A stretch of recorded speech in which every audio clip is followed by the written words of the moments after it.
Welcome to All About the UPSC, and today we are going to learn International Court of Justice. ठीक है, it is another chapter under United Nations and its organs, और जो हम international organisations cover कर रहे हैं तो उसमें ये one of the most important organisations है अंडर यूनाइटेड नेशंस. ठीक है, चलिए फिर बात करते हैं इंटरनेशनल कोर्ट ऑफ जस्टिस के बारे में. Here as you can see here, this is the building of court in Hague. ठीक है, चलिए फिर बात करते हैं कि कौन कौन जजेस सेलेक्ट होते हैं, कैसे सेलेक्ट होते हैं, और क्या इंडिया का कोई जज है या नहीं है. ठीक है,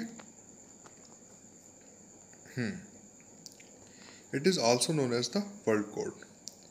as by the name you can understand, it is known as the international court of justice. International है तो obviously it is known as the world court.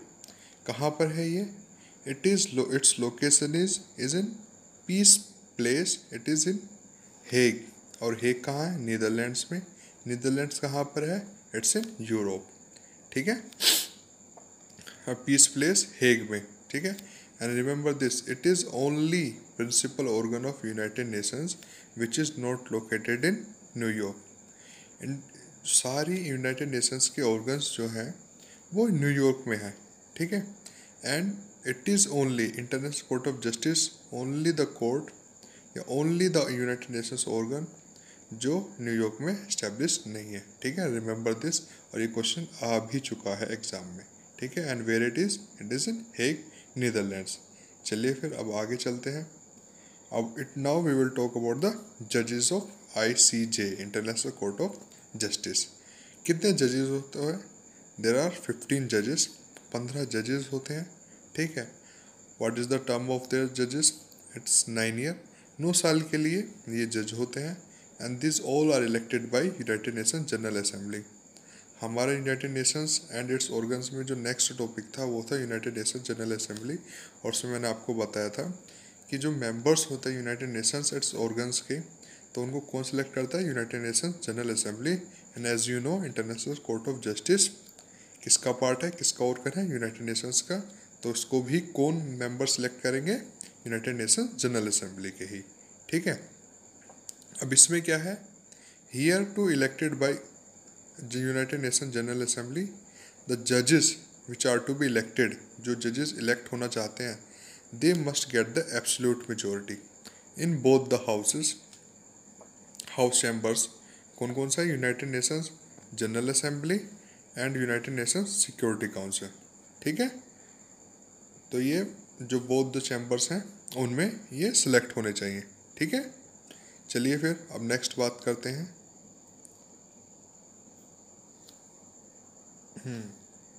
जो 5 जजेस हैं सॉरी हाँ 5 जजेस elected every 3 year to ensure the continuity. अब आप खुद सोचिए कि कितने जजेस हैं? 15 जजेस हैं. अगर हम 15 जजेस को हर 9 साल बाद इलेक्ट करेंगे तो क्या होगा? क्या उस साल जिस साल हम इलेक्ट करेंगे तो कंटिन्यूटी रह पाएगी? नहीं रह पाएगी. ताकि कंटिन्यूटी बनी रहे, जो केसेस हैं वो पेंडिंग ना हो ज़्यादा समय के लिए, तो क्या होता है कि एवरी 3 ईयर 5 जजेस जो हैं, जिनका समय अपना ईयर टर्म पूरा होता है 9 ईयर्स का, उनको क्या होता है? वो दोबारा से इलेक्ट होते हैं. दोबारा से मतलब उनके लिए इलेक्शन किया जाता है.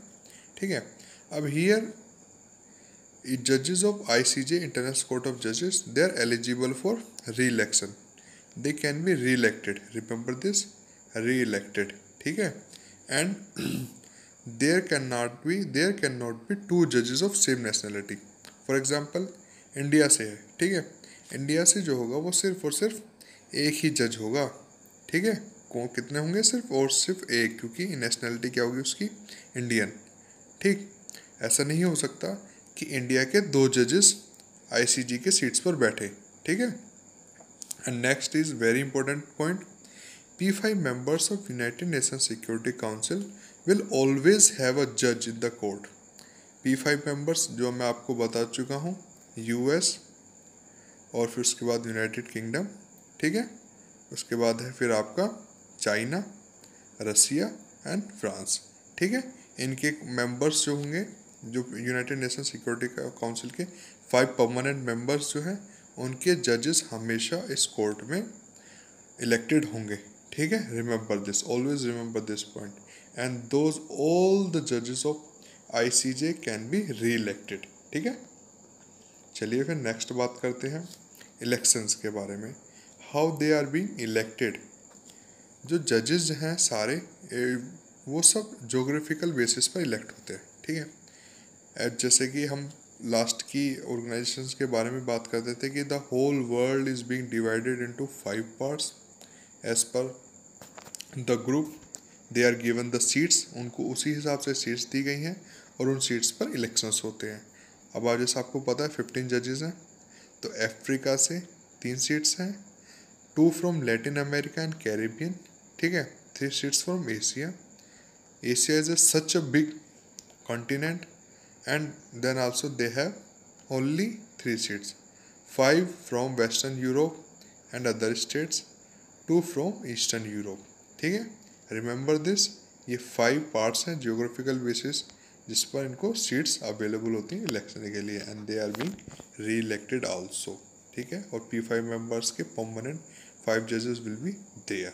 ठीक है, चलिए फिर आई होप आपको ये समझ आ रहा होगा और यहाँ पर आपको अच्छे से समझ भी आ गया होगा कि ये 5 ग्रुप्स में डिवाइडेड है होल वर्ल्ड और उस हिसाब से इनको सीट्स हैं। ठीक है, चलिए फिर आगे चलते हैं, आगे बात करते हैं वर्किंग के बारे में। बात करते हैं हम कैसे काम करती है, क्या काम करती है इंटरनेशनल कोर्ट ऑफ जस्टिस। सबसे पहला काम है इसका, it settle legal disputes between states. Remember this, ये स्टेट्स के ही जो डिस्प्यूट्स होते हैं, for example India versus Pakistan, तो इनके जो केसेस होंगे इनके ही ये डिस्प्यूट्स को सॉल्व करती है, जो लीगल डिस्प्यूट्स होते हैं, इंडिविजुअल के नहीं करती है।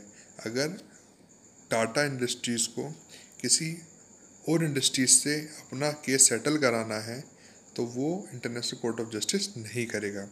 It only legal settles the disputes between states.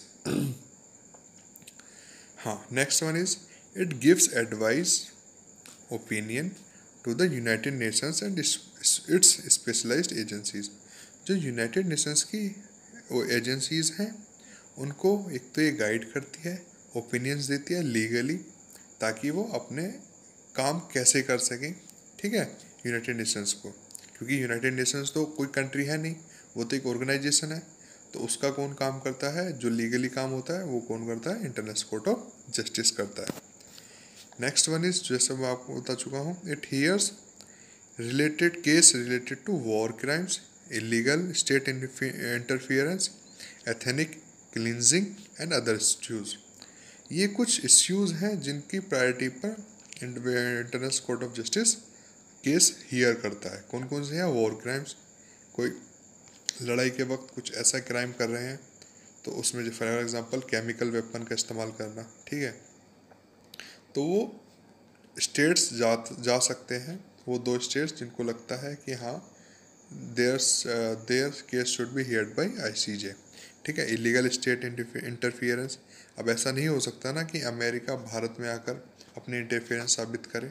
अगर इंटरफियरेंस कर रहा है तो हम इंटरनेशनल कोर्ट ऑफ जस्टिस में जा सकते हैं।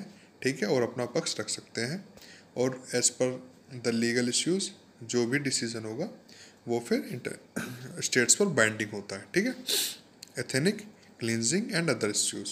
एथनिक क्लींजिंग फॉर एग्जांपल अभी म्यांमार में जो चल रहा है, किनके खिलाफ, जो म्यांमार में राहीन इलाके में जो रोहिंग्या मुस्लिम्स हैं उनके खिलाफ, जो बुद्धिस्ट कंट्री में उनके खिलाफ, जो मुस्लिम्स के खिलाफ एक एथनिक क्लींजिंग जो हो रहा है, तो उसको हम एथनिक क्लींजिंग बोलते हैं। मीन्स एक मुस्लिम एथनिसिटी को ख़त्म करने का प्रयास जो हो रहा है, जिससे पूरे एशिया में एक हॉट टॉपिक है। ठीक है, कहाँ पर हो रहा है ये, म्यांमार में, जो कि इसका case international court of justice में अभी चल भी रहा है। ठीक है, जिसमें उसको जो म्यांमार को काफ़ी डांट भी पड़ी है इंटरनेशनल कोर्ट ऑफ जस्टिस से। ठीक है, the court settles legal disputes between Nations only.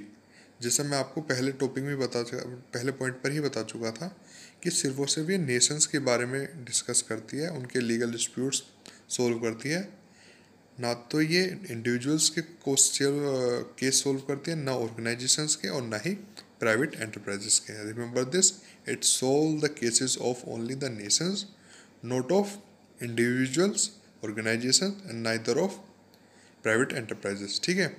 Next one is very important, the decisions are binding on the parties. जो भी कंट्री, जो भी states international court of justice में जाएंगे और जो भी डिसीजन होगा आईसीजे का, it will be binding on the both the parties and they have to listen it. ठीक है, आपको समझ आया होगा आई होप कि जो वर्किंग है आईसीजे की। ठीक है, अब हम बात करते हैं भारत के बारे में। भारत इंडियन जज दलवीर भंडारी इज री इलेक्टेड एज जज of international court of justice. Dalvir Bhandari अभी रिसेंटली इलेक्ट हुए हैं आईसीजे के जज। इससे पहले भारत से यही रिप्रेजेंटेटिव थे कहाँ पर, आईसीजे में, और ये फिर से री इलेक्ट हुए। ठीक है, it's very proud moment for India. ठीक है, तो ये हुआ पूरा topic International court of Justice पे। आई होप आपको ये पूरा टॉपिक समझ आया होगा। ठीक है, तो अगर आपको लगता है कि इज देयर एनी मिस्टेक्स और आपको वो समझ नहीं आ रहा है, then you can comment it in the comment section, and there I can rectify your problem or the things which you want to be rectified it. ठीक है, and now you can follow us on our telegram channel all about the UPSC. ठीक है, you can subscribe on YouTube all about the UPSC, and here we have Facebook group and our Facebook page all about the UPSC, and Instagram to follow. If you want to uh, materials related to UPSC, you can join his Telegram channel. It's very important. If you don't want to join these two groups, you can. If you want, you can. It's good.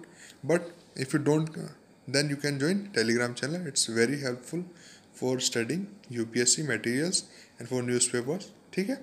And here you can subscribe our YouTube channel so that you can get the notifications of all the related new videos, new lecture series. ठीक है, और आप किस topic पर या फिर कुछ आप चाहते हैं कि उस टॉपिक पर सीरीज बने, then you can comment in the below section. ठीक है, I hope you got all the things which I have taught you in this lecture. So thank you from my side. अब मिलते हैं हम next lecture series में। ठीक है, till then bye bye, thank you, and please like, share, subscribe all about the UPSC। Thank you.